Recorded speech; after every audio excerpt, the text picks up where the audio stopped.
Hello दोस्तों, स्वागत है आपका अपने यूट्यूब चैनल पर। तो आज हम लेकर आए हैं राजस्थान बोर्ड का कक्षा 8 का विषय गणित का पेपर लेकर आए हैं। ठीक है, आपका समय होगा 2.5 घंटे का और पूर्णांक होगा आपका 80 नंबर का। ठीक है, यानी कि 80 नंबर होंगे इसमें आपके।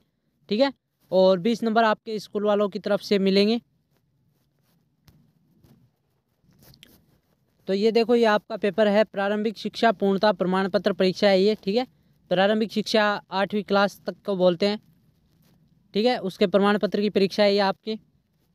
तो जिन भी बच्चों को 80/80 यानी कि पूरे नंबर लाने हैं तो आप इस पूरे पेपर को अंत तक देखना। ठीक है, तो चलिए अब हम अपने प्रश्नों को स्टार्ट करते हैं। तो सबसे पहले प्रश्न बताने से पहले मैं आपको बता दूं, आपको कोई अलग से कॉपी नहीं दी जाएगी। ठीक है, आपका जैसे ये पेपर है ना, ये पेपर बिल्कुल इसी पेपर में आपको आंसर करने हैं। जैसे यहाँ पर ये दिया हुआ है संख्या -13 का गुणन प्रतिलोम, तो आपको इसमें से देखना है भाई गुणन प्रतिलोम कौन सा हो सकता है। स है तो आपको यहाँ पर स लिखना होगा। ठीक है, इसी प्रकार आपको देखो, मैं आपको पूरा अंत तक दिखा दूँ। ये देखो, ये आपको ये लाइनें दी हुई है ना, इसी में आपको क्या करने हैं, प्रश्न करने हैं। तो चलिए अब अपने प्रश्नों को स्टार्ट करते हैं। सबसे पहले देखो, तो देखो प्रश्न देखने से पहले मैं आपको फिर से बता दूं, जिन बच्चों को 80 में से 80 नंबर चाहिए वो ही इस वीडियो को देखना। ठीक है, तो चलिए अब प्रश्नों को स्टार्ट करते हैं। हमारा पहला प्रश्न है संख्या -13 का गुणन प्रतिलोम। गुणन प्रतिलोम का मतलब होता है कि आपको जो संख्या दी हुई है ना, जैसे आपको संख्या ए दी हुई है तो इसको आपको पलट देना है, यानी कि 1/a लगा देना है। और जो ये साइन दिया हुआ है माइनस का, इसको आपको लगे रहने देना है इसमें। ठीक है, जैसे इसमें -13 है तो इसमें -1/13 हो गया, यानी कि इसको 1/-13 क्या हो गया, नीचे आ गया। ठीक है, तो यदि ये आपको पूछता योज्य प्रतिलोम तो इसमें क्या होता है कि जो माइनस है वो प्लस में हो जाता, यानी कि फिर प्लस का 13 आता।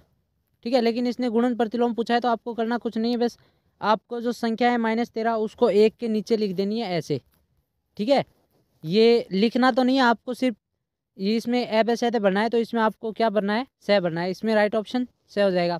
नेक्स्ट क्वेश्चन, संख्या 9 की घन संख्या क्या होगी भाई।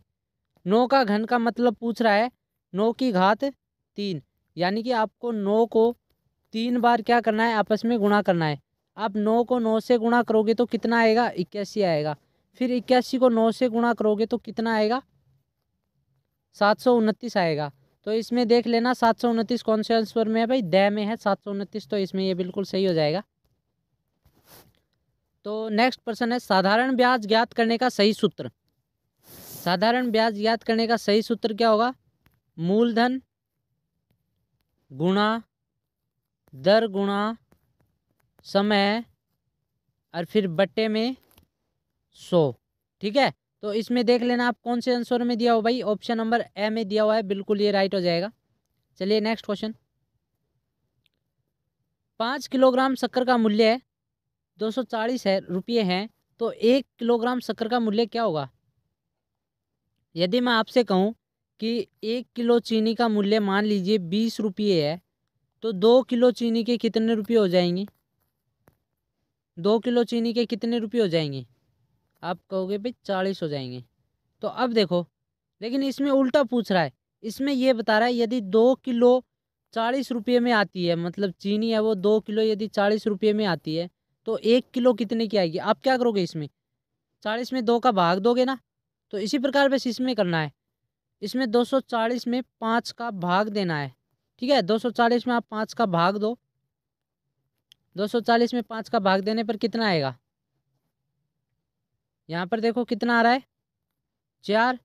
पहले 4 बार जाएगा, 5 चौका 20 हो गया, और फिर जो 240 में से 20 माइनस होंगे तो यहाँ पर ये 4 बचेगा, और 405 में इसका भाग देंगे, कितनी बार जाएगा, 5×8 = 40। तो इसमें ऑप्शन ए बिल्कुल सही हो जाएगा, 48। तो आपको यहाँ पर लिखना है ए, ये ध्यान रखना, यहाँ पर टिक नहीं लगाने आपको, आपको यहाँ पर ए लिखना है।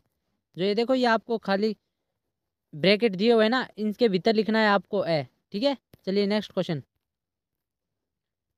निम्नलिखित में से कौन सा द्विपदीय व्यंजक है। द्विपदीय मतलब 2 पद हैं जिसमें, दो पद भाई किस में है, इसमें दिया हुआ है, तो दो पद देखो, इसमें दो पद वाला व्यंजक है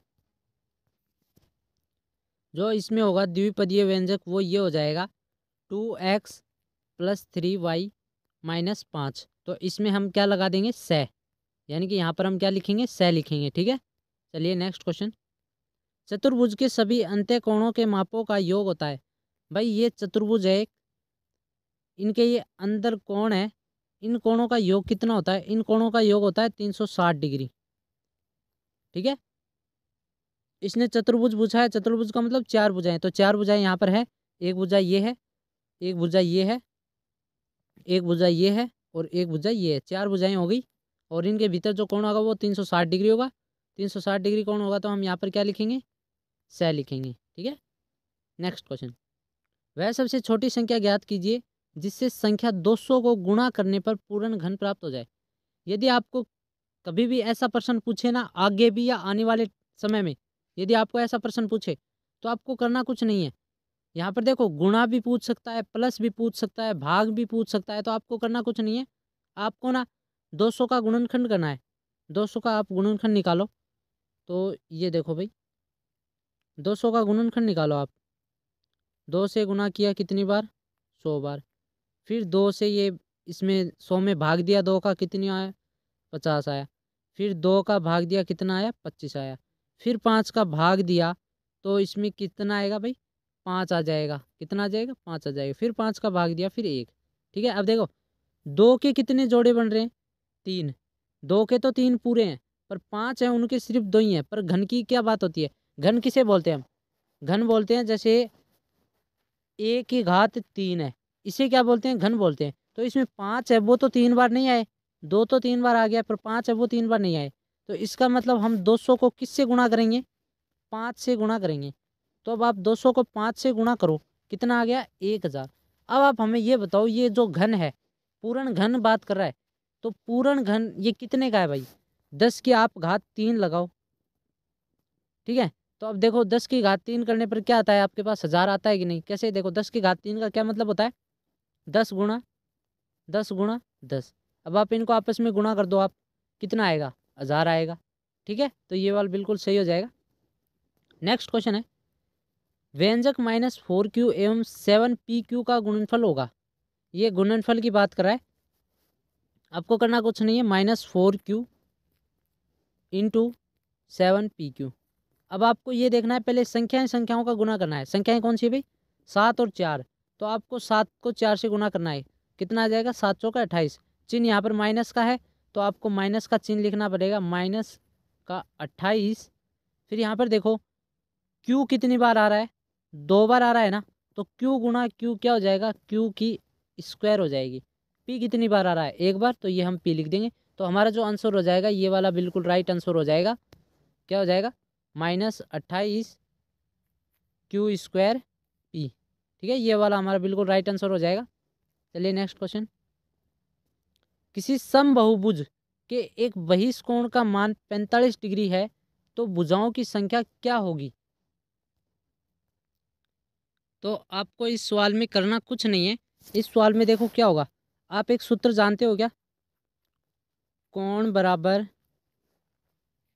360 डिग्री, ठीक है, बटा भुजाओं की संख्या। पर यहाँ पर देखो आपको क्या दिया हुआ है, यहाँ पर आपको कोण का मान दिया हुआ है, कितना, 45 डिग्री। आपको भुजा ज्ञात करनी है, तो आपको सूत्र क्या बदलना आता है क्या, आपको प्रतिस्थापन विस्थापन जो करना है, वर्जर गुणन वो करना आता है क्या आपको। तो उसमें क्या होगा कि जो ये कोण है ना, ये तो आ जाएगा भुजा की लंबाई की तरफ, और जो ये भुजा की जो संख्या है वो आ जाएगी ऊपर की तरफ। तो ये सूत्र इस प्रकार बन जाएगा, भुजाओं की संख्या, इसको मैं शॉर्टकट में लिख रहा हूँ, संख्या को, बराबर 360 डिग्री बराबर कोण। ठीक है, अब देखो इसमें हुआ क्या, भुजाओं की संख्या और कोण को क्या कर दिया, अदला बदली कर दिया कोण का। तो अब करना कुछ नहीं है, आपको जो कोण का मान कितने दिया हुआ है, 45 डिग्री दिया हुआ है, तो आप कोण की जगह 45 डिग्री करो। ठीक है, आप कोण की जगह क्या लिखो, अब आप कोण की जगह आप यहाँ पर लिखो 45 डिग्री, यानी कि यहाँ पर देखो ये भुजाओं की संख्या बराबर 360 और कोण कितना था 45 था ना 45। अब आप इनको काट दो 45 एकम 45 और 45 अट्ठे 360। तो भुजा की संख्या क्या आ जाएगी, ये भुजा की संख्या बराबर कितना आ जाएगा, भुजा की संख्या बराबर 8 आ जाएगा। ठीक है, तो इसमें जो आंसर है वो 8 हो जाएगा। इसमें आपको बस कुछ नहीं करना, आपको लिखना है बस भुजाओं की संख्या बराबर 360 बटा 45 डिग्री, बस आपको इतना ही लिखना है। फिर आपको इनको काट देना है और जो आएगा आंसर वो क्या हो जाएगी, भुजा की संख्या हो जाएगी। ठीक है, नेक्स्ट क्वेश्चन है, दी गई आकृति ABCD का परिमाप ज्ञात करना है। सबसे पहले आप मुझे बताइए आकृति किस चीज़ की है। आकृति है ये आयत की। आयत के परिमाप का सूत्र क्या होता है, 2 गुणा लंबाई प्लस चौड़ाई। ठीक है, ये ब्रैकेट लगाने ज़रूरी है, ब्रैकेट लगाने ज़रूरी है। क्यों, क्योंकि पहले आपको लंबाई, जो लंबाई दी हुई है उसको और जो चौड़ाई दी हुई है उसको जोड़ना है। ठीक है, तो सबसे पहले लंबाई और चौड़ाई को जोड़ो, 9 और 7। जैसे ये सूत्र है 2 गुणा, यहाँ पर ये सूत्र है लंबाई प्लस चौड़ाई। ठीक है, अब देखो 2 तो है गुणा, लंबाई कितनी दी हुई है 9 सेंटीमीटर, 9 सेंटीमीटर, या सेंटीमीटर बाद में लिख लेंगे, पहले 9 लिख लेते हैं। यहाँ पर जो ये चौड़ाई है ये कितनी दी हुई है, यहाँ पर चौड़ाई दी हुई है, जैसे यहाँ पर देखो ये चौड़ाई है, ये कितनी है, ये चौड़ाई देखो कितनी है 7 सेंटीमीटर। ठीक है, 2 गुणा, फिर ये ब्रैकेट लगाना ज़रूरी था 7। अब 9 और 7 को आप जोड़ो, कितने हो जाएंगे, 9 और 7 कितने हो जाएंगे 16, 16 गुणा 2, ये 2 है ना, ये यहाँ पर आ जाए, 16 दूनी कितने होते हैं 32। बस आपको करना कुछ नहीं था, आपको सूत्र लिखना था आयत का। क्या सूत्र होता है, 2 गुणा लंबाई प्लस चौड़ाई। आपको लंबाई का मान रखना था और चौड़ाई का मान रखना था। पहले लंबाई और चौड़ाई इन दोनों को जोड़ना था, फिर आपको 2 के साथ में गुणा करना था। ठीक है, वैसे परिमाप का मतलब ये होता है कि चारों भुजाओं को जोड़ देना। ठीक है, जैसे देखो इसका 9 सेंटीमीटर है, इस भुजा का जो लंबाई है वो 9 सेंटीमीटर है, तो इस भुजा की लंबाई क्या हो जाएगी 9 सेंटीमीटर। इस भुजा की लंबाई 7 सेंटीमीटर है, तो इस भुजा की लंबाई क्या हो जाएगी 7 सेंटीमीटर। अब आपसे इन चारों को जोड़ दो तो भी सेम ही आंसर आएगा, जोड़ लो, 9 और 7 कितने हो गए 16 हो गए। फिर देखो ये 9 और 7 कितने हो गए 16 हो गए, 16 और 16 16 कितने हो गए भाई 32 हो गए, 16 और 16 32 हो गए। ठीक है, तो परिमाप का मतलब होता है चारों भुजाओं को जोड़ना। जैसे आपको परिमाप में एक, जैसे ये दिया हुआ है त्रिभुज, आपको मैं कहूँ जैसे इसकी लंबाई 2 है, इसकी 3 है, इसकी 5 है, मैं आपको कहूँ कि इस त्रिभुज का परिमाप ज्ञात करना है, तो परिमाप ज्ञात करना है तो इसमें आपको करना कुछ नहीं है, भुजाओं की जो लंबाई है उनको जोड़ देना है, 2 प्लस 3 भी जोड़ देना है, प्लस और 5 भी दिया हुआ है तो 5। अब इन तीनों को जोड़ दो, कितना आंसर आएगा, वो त्रिभुज का क्या आ जाएगा परिमाप आ जाएगा। इसी प्रकार वर्ग में होता है। ठीक है, परिमाप सबके लिए एक ही होता है। ठीक है, अब जैसे देखो ये क्या दिया हुआ है 2, 3 और 2 कितने हो गए 5, 5 और 5 कितने हो गए 10, तो ये 10 क्या हो गया त्रिभुज का हो गया। ठीक है, तो इसमें करना कुछ नहीं है, बस ये 9 है इस वाली भुजा का मान और इसका मान 7 है, तो इन चारों भुजाओं की लंबाइयों को जोड़ दो आप। ठीक है, आपका मान आ जाएगा, या इसमें कितना आया था 32 सेंटीमीटर। सेंटीमीटर लगाना आपका ज़रूरी है। ठीक है, नेक्स्ट क्वेश्चन, यहाँ पर देखो आपको दिया हुआ है, दी गई आकृति में एक लाल सेब जिसे आर से प्रदर्शित किया गया है, तो आर प्राप्त करने की प्रायिकता ज्ञात कीजिए। ठीक है, जैसे देखो जहाँ पर जी लिखा हुआ है उसका मतलब है हरा, यानी कि वो हरे सेब हैं, और जहाँ पर रेड लिखा हुआ है यानी कि वो लाल सेब है। आपको पूछ रहा है प्रायिकता, प्रायिकता क्या होती है, प्रायिकता होती है पहली तो कुल संख्या, कुल संख्या पूछी जाती है। ठीक है, फिर आपको जिस चीज़ की प्रायिकता ज्ञात करनी है उसकी संख्या लिखी जाती है। जैसे देखो इसमें टोटल ये हैं कितने सेब, 1 2 3 4 5 6 7, 7 सेब हैं, यानी कि कुल संख्याएं कितनी होगी 7 हो गई। 7 को हम नीचे लिख देंगे ऊपर।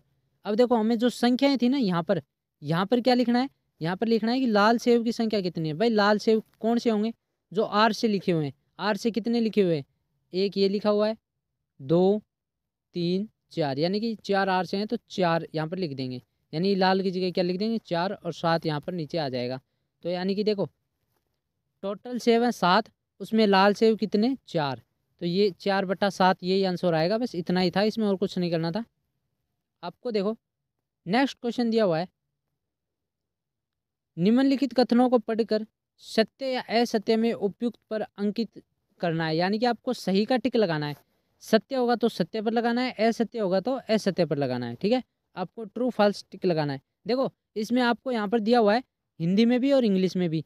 तो आपको देखो जो हिंदी मीडियम बच्चे हैं ना उनको तो सत्य पर करना है, यानी कि जो हिंदी में गणित पढ़ते हैं और जो इंग्लिश में गणित पढ़ते हैं, जैसे नंबर 1354 इज नॉट डिवाइजिबल बाय 2, तो उनको ट्रू या फॉल्स ये इंग्लिश वाले पर करने हैं। ध्यान रखना, इंग्लिश मीडियम वाले बच्चों को इंग्लिश वाले पर टिक करना है और हिंदी मीडियम वाले बच्चों को हिंदी मीडियम वाले पर टिक करना है। ठीक है, तो चलिए अब हम प्रश्नों को पढ़ते हैं।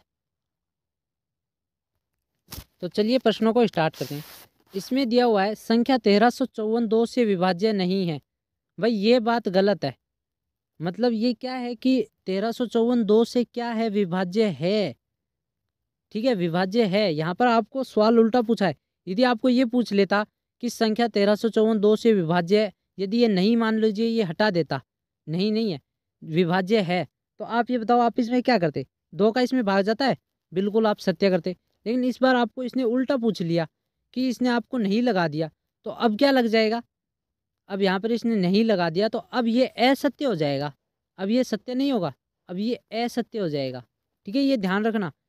ये पूछ रहा है 2 से विभाज्य नहीं है, लेकिन हम कह रहे हैं भाई 2 से विभाज्य है। आप गलत बता रहे हो, यानी कि जो पर्सन बोल रहा है कि 2 से विभाज्य नहीं है, तो हम क्या समझेंगे कि भाई ये पर्सन है, ये गलत बोल रहा है। तो हम गलत बोल रहा है तो हम इसमें क्या लगाएंगे? असत्य ही तो लगाएंगे। ठीक है, नेक्स्ट प्रश्न, संख्या 15 28 75 9 से विभाज्य है।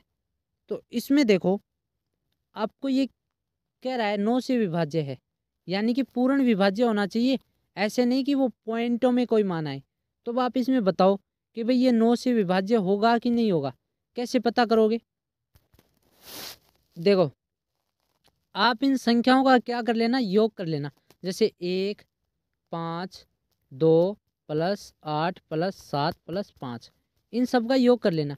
यदि योग 9 के गुणज में आया, जैसे कि 18, 9 का गुणज का मतलब 9 का पहाड़ा ही होता है, 9 दूनी 18, फिर 9 तीय 27, ठीक है, 9 चौके 36, इस प्रकार यदि ये संख्याएं आ जाती हैं तो इसका मतलब ये 9 से विभाज्य है।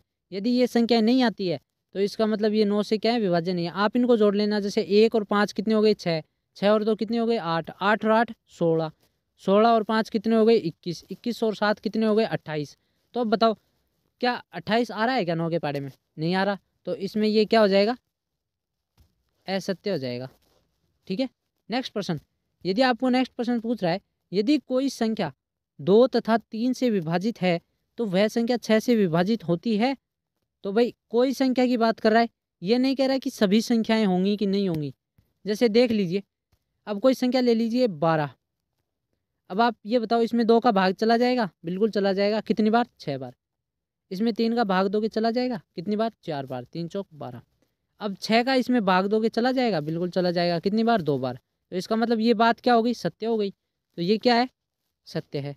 ठीक है, नेक्स्ट क्वेश्चन, संख्या 6 प्लस एक्स, यानी कि एक संख्या है, एक्स का मान नहीं दिया हुआ लेकिन ये पूरी संख्या है, इसका मतलब एक्स का हम यदि ऐसा कोई मान रखेंगे जिससे ये क्या है, पूर्णतः संख्या बन जाए। जैसे एक्स का मान मैं 4 रख दूं तो ये क्या हो जाएगा, 10 हो जाएगा, यानी कि अब ये क्या है, संख्या है ना।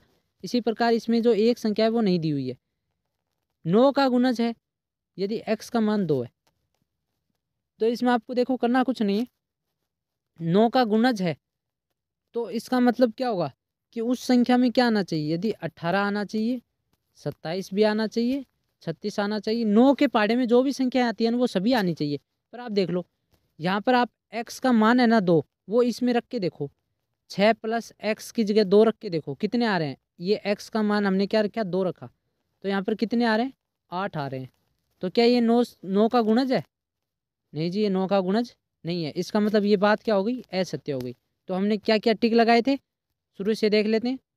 पहले वाले में असत्य लगाया था, दूसरे वाले में असत्य लगाया था, तीसरे वाले में सत्य लगाया था और चौथे वाले में असत्य लगाया था। ठीक है, ये ध्यान रखना।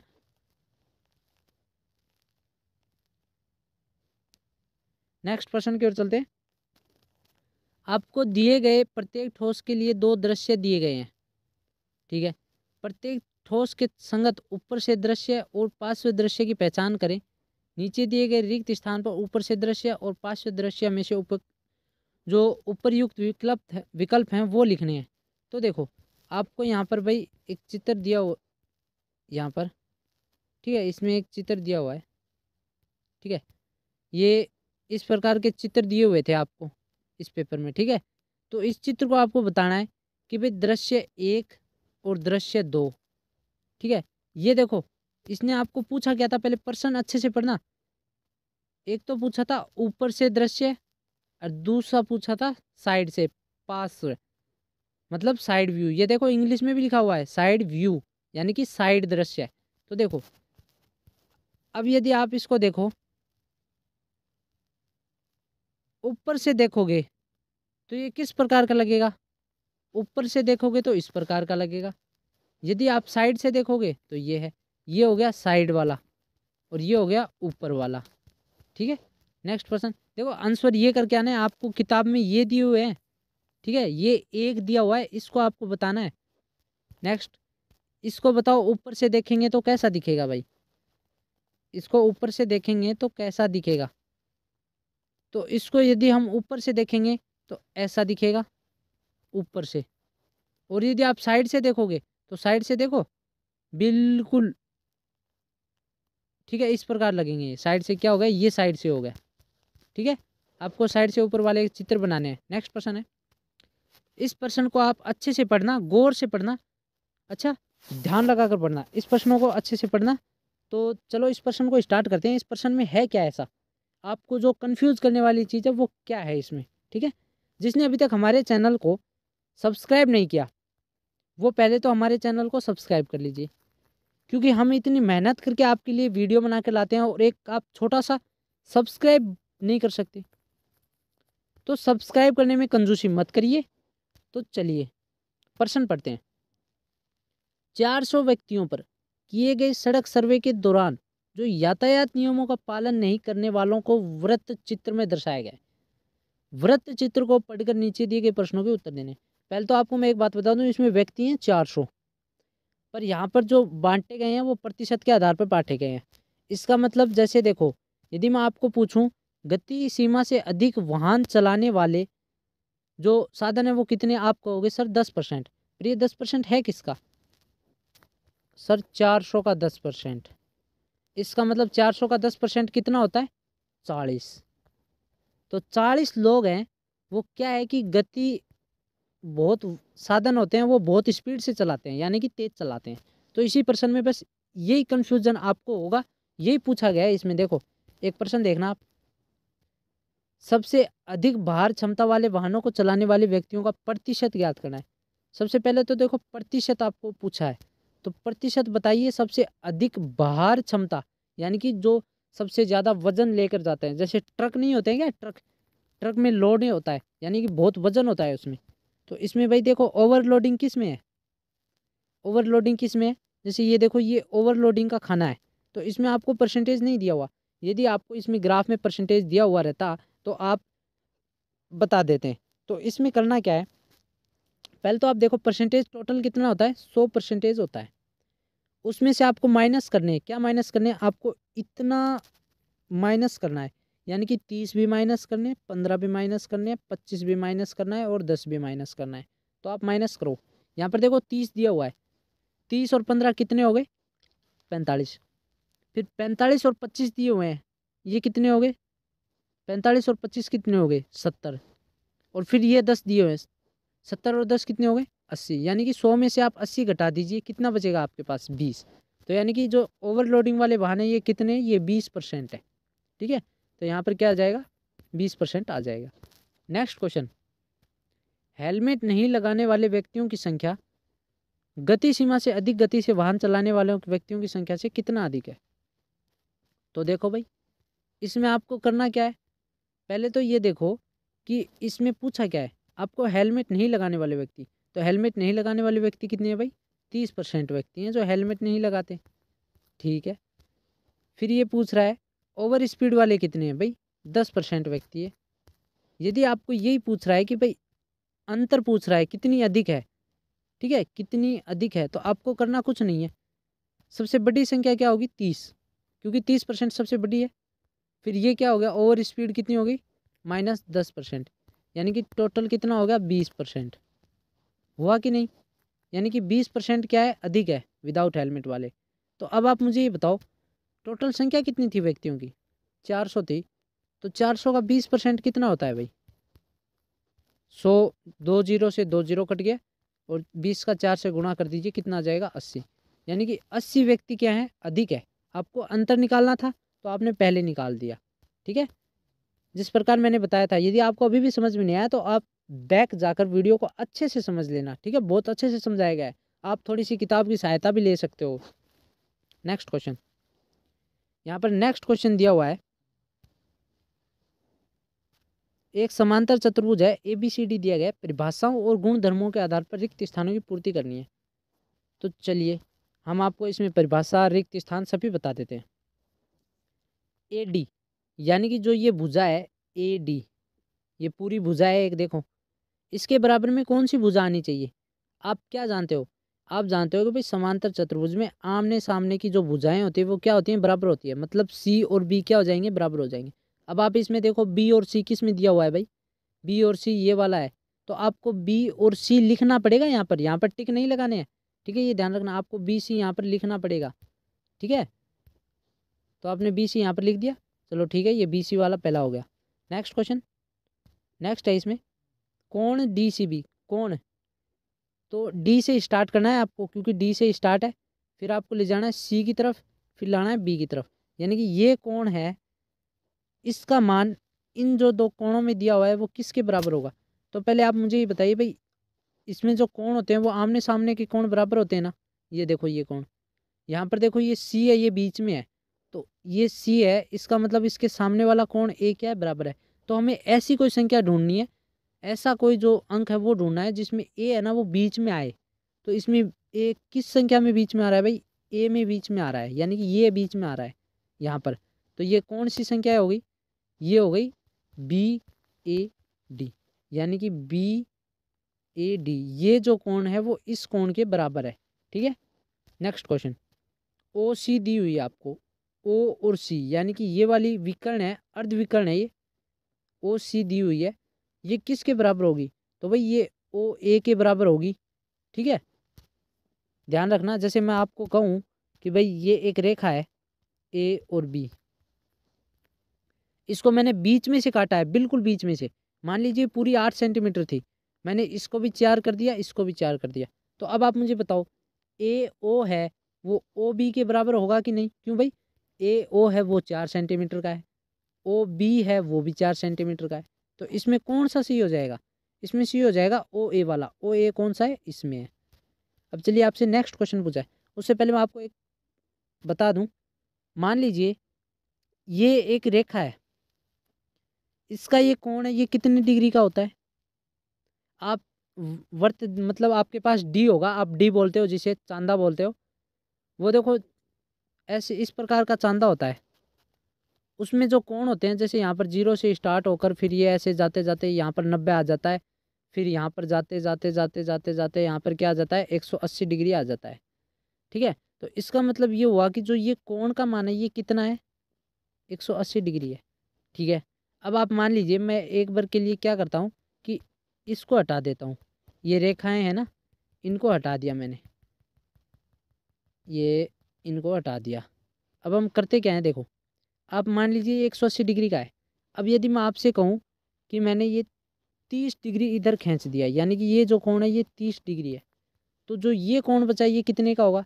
आप क्या करोगे, 180 में से 30 को क्या कर दोगे, घटा दोगे, यानी कि ये कितना हो जाएगा, 150। ठीक है, अब देखो यहाँ पर कोण का मान देखो कितना हो गया। अब देखो यहाँ पर ये तो कितना हो गया, 30 डिग्री हो गया, और ये कितना हो गया, 150 डिग्री हो गया। अब मुझे बताओ यदि ये पूरा मैं करना चाहूँ कि ये रेखा ये पूरा वर्त करना चाहूँ तो ये कितना हो जाएगा? इस पर 150 और 30 को जोड़ोगे कितना हो जाएगा, 180 हो जाएगा। तो इसी प्रकार इसी में एक चीज़ दी हुई है, यदि मैं आपको कहूँ कोण है जो DAB, यानी कि D फिर AB, यानी कि ये वाला कोण, ये वाला कोण का मतलब जो ये वाला कोण है ये वाला। ठीक है, और जो ये C है यहाँ से चलने के बाद और यहाँ पर आता है ये वाला कोण, कौन सा कोण, ये देखो, ये वाला कोण और ये वाला कोण दोनों मिलकर कितनी डिग्री का कोण बनाएंगे? अब पहले मुझे ये बताओ। तो मैंने आपको पहले बताया कि ये दोनों एक रेखा पर, जैसे ये एक रेखा है, मान लीजिए इस पर कोण है, ये इस प्रकार की रेखा है, ये 30 डिग्री का होगा, तो ये कितने का होगा? 30 डिग्री का होगा। ये 150 का होगा, तो ये कितने का होगा? 150 का होगा। ठीक है, वही चीज़ यहाँ पर है। यहाँ पर क्या है कि जैसे इस लाइन को आप पूरा आगे की तरफ खींचोगे, मान लीजिए इस लाइन को पूरा आगे की तरफ खींचोगे, तो ये देखो, ये कोण मान लीजिए 30 डिग्री का है, तो ये कितने का हो गया? 150 का हो गया। ये 150 का हो गया, तो ये कितने का हो गया? 150 का ये होगा। ठीक है, आप समझने की कोशिश करो इसमें। तो ये जो कोण होंगे ये दोनों, ये कितने के होंगे? 180 डिग्री के होंगे। आपको दो ही कोण पूछे हैं, पर चारों कोणों का मान तो 360 डिग्री होता है। आपको दो कोणों का मान तो पूछा ही नहीं, आपको दो का पूछा है, यानी कि 360 का आधा कर देना, कितना आ गया? 360 डिग्री आ गया। ठीक है, चलिए नेक्स्ट क्वेश्चन की ओर। यहाँ पर देखो, आपको नेक्स्ट क्वेश्चन दिया हुआ है, एक वर्गाकार क्षेत्र का क्षेत्रफल 2304 वर्ग मीटर है, इस वर्गाकार क्षेत्र की भुजा ज्ञात कीजिए। तो देखो, इसमें आपको करना कुछ नहीं है, वर्गाकार क्षेत्र की भुजा ज्ञात करनी है, क्षेत्रफल है, तो आपको सिर्फ 2304 का वर्गमूल ही ज्ञात करना है। आपकी ये क्या आ जाएंगी? फिर भुजा आ जाएगी। ठीक है, बस आपको इतना ही करना है और कुछ नहीं करना है आपको। 2304 है वो किसका वर्गमूल है, वो आप, तो ये वर्गमूल कितने का हो जाएगा भाई? 48 का हो जाएगा। ठीक है, इसके बराबर में कितना आता है? 48 आता है। ठीक है, तो भुजा की लंबाई क्या होगी? 48 मीटर होगी। ठीक है, क्योंकि इसमें मीटर दिया हुआ है तो ये मीटर होगी। नेक्स्ट क्वेश्चन, घातांक के नियमों का प्रयोग करते हुए निम्न का मान ज्ञात कीजिए। तो इसमें देखो, आप क्या जानते हो, एक ही घात यदि 0 हो तो इसका मतलब क्या होता है? 1 होता है उसका मतलब। ठीक है, तो आप इसमें देखो, 3 की पावर 0 दी हुई है तो इसका मतलब 1 होगा, 4 की पावर 0 है तो फिर इसका मतलब भी 1 होगा, 5 की पावर 0 है, इसका मतलब भी 1 होगा, इसके घात में -1 दी हुई है, तो इन तीनों को जोड़ोगे कितना हो जाएगा? 3 की घात -1। फिर -1 का क्या मतलब होता है? कोई भी संख्या आपको सिर्फ उसको पलट देना है, यानी कि 1/3 कर देना है आपको। ठीक है, ये क्या हो गया? -1 का मतलब हो गया। यदि देखो, ये 1/3 है, यदि आप 3 को ऊपर ले जाओगे तो ये 3 की घात -1 होगा। यदि आप इसको वापस नीचे लाना है तो इस प्रकार आप ट्रांसफ़र कर सकते हो, तो इसका मान क्या हो जाएगा? 1/3 हो जाएगा। इसी प्रकार इसमें देखो, इसमें आपको करना कुछ नहीं, 2/3 कॉमन ले लेना है। तो 2/3 कॉमन लोगे तो यहाँ पर जो 5 है, तो यहाँ पर देखो, आपने 2/3 की घात है वो 3 बार कॉमन ली है, तो इसका मतलब 5 में से 3 गया तो कितना बचा? यानी कि 2 की घात 2 बार, प्लस यहाँ पर तो कुछ नहीं बचा, यहाँ पर तो 1 बचेगा, जो आना था वो बाहर आ गया। ठीक है, अब आपको करना क्या है, इसको 2 को ब्रैकेट खोल दो आप, 2 की जो घात आएगी वो कितनी आएगी? 4, 3 की घात आएगी वो 9, और ये प्लस में ये 1 दिया हुआ है। ठीक है, आप इनको कर देना, 9 एकम 9, और 9 और 4 13, यानी कि 13/9 आ जाएगा यहाँ पर। ठीक है, 13/9 आने के बाद में देखो आपके पास क्या बचेगा, ये वाला तो पूरा ही डिलीट हो जाएगा। ठीक है, आपके पास क्या बचेगा? 13/9 बचेगा, यानी कि आपको ये 13/9 कर देना है। अब देखो, 3 का क्यूब कितना होता है? 3 को 2 से, मतलब 2 × 2 × 2 करोगे कितना आ जाएगा? 2 दूनी 4, 4 दूनी 8, 8 यहाँ पर आ गया। 3 का 3 बार गुना करोगे तो कितना आएगा भाई? 27 गुणा 13/9। अब 13 को 8 से गुणा कर दो, 27 को 9 से गुणा कर दो, आपका आंसर आ जाएगा। ठीक है, चलिए नेक्स्ट क्वेश्चन, आपको दी हुई परिमेय संख्याएं 2/3 और 3/5 के मध्य 4 परिमेय संख्याएं ज्ञात करनी है, तो और उन्हें रेखा पर भी दर्शाना है। आपको करना कुछ नहीं है, 2/3 को ना आप 5 से गुणा कर दो, और जो 3/5 है उसको आप 3 से क्यों गुना करना, आप एक काम करो, इसमें ना 2/3 को 6 से गुणा कर दो, ऊपर भी 6 से और नीचे भी 6 से, तो ये कितना आ जाएगा? यहाँ पर देखो 30 लाना है, तो एक काम करो, आप 10-10 का दे दो भाग, 10 का इसमें दे दो, 10 का इसमें दे दो, यानी कि 20, और 10 दिए कितना हो जाएगा? 30, यानी कि 20/30, और जो 3/5 है उसको आप 6 से गुणा करो, 3/5 को 6 से गुणा करो, तो ये कितना आ जाएगा? 6 तिये 18, और 6 पंजे 30। तो अब देखो 18/30, और जो उसमें कितना आया था वो 10 दूनी 20। तो इनके बीच में आप कई संख्याएं ज्ञात कर सकते हो या इनको और बड़ा भी कर सकते हो। आपकी किताब में प्रश्न दिया हुआ रहेगा, आप इसको हल कर सकते हो। इसमें नेक्स्ट प्रश्न है, देखो, राम ने 10,000 रुपये को 2 वर्ष के लिए 10% की दर पर चक्रवृद्धि ब्याज की शर्त पर उधार लिया। यदि यह धन सरल ब्याज पर लिया जाए तो दोनों ब्याज में कितना अंतर होगा। आप इस प्रश्न को भी अपनी किताब से देख लेना, उनको अच्छे से समझ लेना, ठीक है। ये इसमें क्या हो जाएगा, बड़ा हो जाएगा। और जो ये स्क्रीन है ये क्या है कि थोड़ी छोटी है, ये मोबाइल में अच्छे से आता नहीं है, ठीक है, इसमें लिखा नहीं जाता मोबाइल में। तो आप यदि हमें सपोर्ट करोगे तो क्या पता आने वाले टाइम में हम टैबलेट पर भी इस वीडियो को बना सकते हैं, जिसमें क्या है अच्छे से पूरा प्रश्न भी दिखेगा और आपका आंसर भी दिखेगा। तो आप हमारे चैनल को क्या कीजिए, सब्सक्राइब कीजिए और सपोर्ट कीजिए, ठीक है।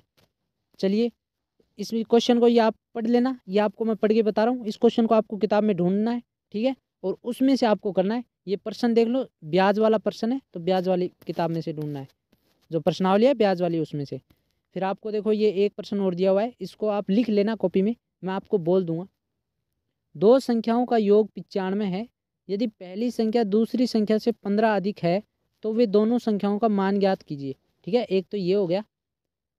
दोबारा इस प्रश्न को देख लेना अच्छे से। मैं देखो इसमें प्रश्न अच्छे से देख लेना, आप अपनी जो ब्राइटनेस है वो 360 कर लेना, जिससे क्या है कि आपको प्रॉपर दिख जाए प्रश्न, ठीक है। नेक्स्ट प्रश्न, मैं प्रश्न बोलूँगा आप उसको लिखते जाना। माल से लदा हुआ एक ट्रक यातायात नियमों का पालन करते हुए 25 मिनट में 14 किलोमीटर चलता है। यदि ट्रक की वही चाल रहे तो 5 घंटे में तय की गई दूरी। तो देखो ये प्रश्न आपको दिख रहा होगा स्क्रीन पर, अच्छे से दिख रहा होगा, ठीक है। तो आप इस प्रश्न को लिख लेना, इसको भी किताब में से ढूंढ के करना है, ठीक है। आप कोशिश करना ज़्यादा से ज़्यादा कि ये जैसे इनमें 5-10 लाइनें ही दी हुई रहती हैं, प्रश्न आपको किताब में बहुत बड़ा सॉल्व करने का रहेगा, पर आपको सिर्फ इन 5-6 लाइनों में ही प्रश्न करने हैं, ये ध्यान रखना, ठीक है। नेक्स्ट प्रश्न, बहुभुज ABCDF को विभिन्न भागों में बांटा गया है, जैसा कि आकृति में दर्शाया गया है। तो बहुभुज का क्षेत्रफल ज्ञात करना है। आपको एक बहुभुज दिया हुआ है भाई, देखो, ठीक है, ये बहुभुज दिया हुआ है इस प्रकार का, ये देखो ये बहुभुज दिया हुआ है, ठीक है, इसको आपको ज्ञात करना है। तो इस बहुभुज में देखो आपको ये आयत भी दिख जाएगा, ये चतुर्भुज भी दिख जाएगा, ये त्रिभुज भी दिख जाएंगे, इनका अलग अलग क्षेत्रफल ज्ञात करना है। आप इसको देखो रिकॉर्ड कर लो, ये जैसी आकृति है, और फिर किताब में से ढूंढकर आप इनके अच्छे से आंसर करने हैं, इनके अच्छे से आपको बताना है, ठीक है। क्योंकि ये वीडियो बहुत लंबी हो गई है, 40 मिनट की हो गई, तो आप इन प्रश्नों को सिर्फ इतना ही जो मैं प्रश्न बता रहा हूँ आप उनको सॉल्व कर लो। नेक्स्ट प्रश्न है, एक समचतुर्भुज का क्षेत्रफल 240 सेंटीमीटर स्क्वायर है और विकर्णों में से एक की लंबाई 30 सेंटीमीटर है। दूसरी विकर्ण ज्ञात कीजिए। इनमें कौन सा विकर्ण अधिक है तथा कितना अधिक है, ज्ञात कीजिए। एक ऐसे बेलन की ऊंचाई ज्ञात कीजिए जिसका आयतन 1.54 मीटर क्यूब है, जिसके आधार का व्यास 140 सेंटीमीटर है। तो ये प्रश्न देखो, आपके लिए मैं 2 मिनट के लिए स्क्रीन ऑन रख रहा हूँ, ठीक है। तो आप इन प्रश्नों को अच्छे से लिख लेना, या आप इस प्रश्न जो वीडियो है इसको रोक कर, ठीक है, इस वीडियो को रोक कर आप इन प्रश्नों को लिख लेना, फिर अपनी किताब में से ढूंढ कर इन प्रश्नों को अच्छे से तैयार करके ले जाना है। आपके और प्रश्न दिए हुए हैं, निम्नलिखित व्यंजकों के गुणनखंड कीजिए। तो देखो ये इन जो प्रश्न है गुणनखंड में आपको ये लिखने, आपकी किताब में उदाहरण में ये प्रश्न मिल जाएंगे प्रश्नावलियों में, ठीक है। ये प्रश्न लिख लीजिए आप वीडियो को पॉज करके, यानी कि वीडियो में जो बटन का ऐसा निशान होता है उसको आप बंद कर दोगे तो वो बंद हो जाएगी, ठीक है। उसमें आप देख लेना, प्रश्नों को रिकॉर्ड कर लेना, फिर सभी प्रश्नों को रिकॉर्ड करना है आपको। जिस बच्चे को भी 80/80 नंबर लाने हैं ना, वो बच्चे पूरी वीडियो देखना और पूरे प्रश्न याद करके जाना है एग्ज़ाम में, ठीक है। तो उन बच्चों के क्या हो गए, 80/80 नंबर आएंगे। नेक्स्ट प्रश्न, चतुर्भुज ABCD की रचना कीजिए जहां AB बराबर 5, BC बराबर 4.5 सेंटीमीटर, AD बराबर 6 सेंटीमीटर, कोण A बराबर 90 डिग्री, कोण B बराबर 105। नेक्स्ट प्रश्न है, एक समचतुर्भुज WXYZ की रचना कीजिए जिनके विकर्ण WY और XZ की लंबाइयाँ क्रमशः 5.2 और 6.4 सेंटीमीटर। इन प्रश्नों को भी आप वीडियो बंद करके एक बार के लिए, मतलब वीडियो को जैसे आपको बटन होते हैं ना पॉज वाले, उन पॉज बटनों को बंद करके आप इन प्रश्नों को लिख लीजिए कॉपी में। वीडियो 40 मिनट की हो गई है, ठीक है, ध्यान रखना। आपको पैमाना दिया हुआ रहेगा, आलेख बनाने हैं 2, ये देखो, ठीक है। ये आलेख आपको लिख लेना है, ब्याज वाले प्रश्न में है, ये देखो, जमा धनराशि, साधारण ब्याज, 1000, 2000, 3000, 4000, 5000, 80, 16, 240, 320, 400। ठीक है, इन प्रश्नों को आप अच्छे से रख लेना। और देखो इसमें आलेख बनाना है। आलेख बनाने के लिए आपको क्या रहेगा, ग्राफ आपके जो पेपर होगा उसमें दिया हुआ रहेगा ग्राफ। ठीक है, आपके लिए धन्यवाद। और यदि आपको भी और विषयों के पेपर चाहिए, मॉडल पेपर भी चाहिए। ठीक है, मॉडल पेपर का मतलब होता है कि यदि आपको अपनी तैयारी परखनी है, आपको ये देखना है कि आप एक पेपर कितने समय में पूरा कर सकते हो, मॉडल पेपर आप उसी को बोलते हैं। ठीक है, आपको जितने भी और मॉडल पेपर को चाहिए तो आप हमारे चैनल को सब्सक्राइब कीजिए और अपनी तैयारी को परखिए अच्छे से। ठीक है, तो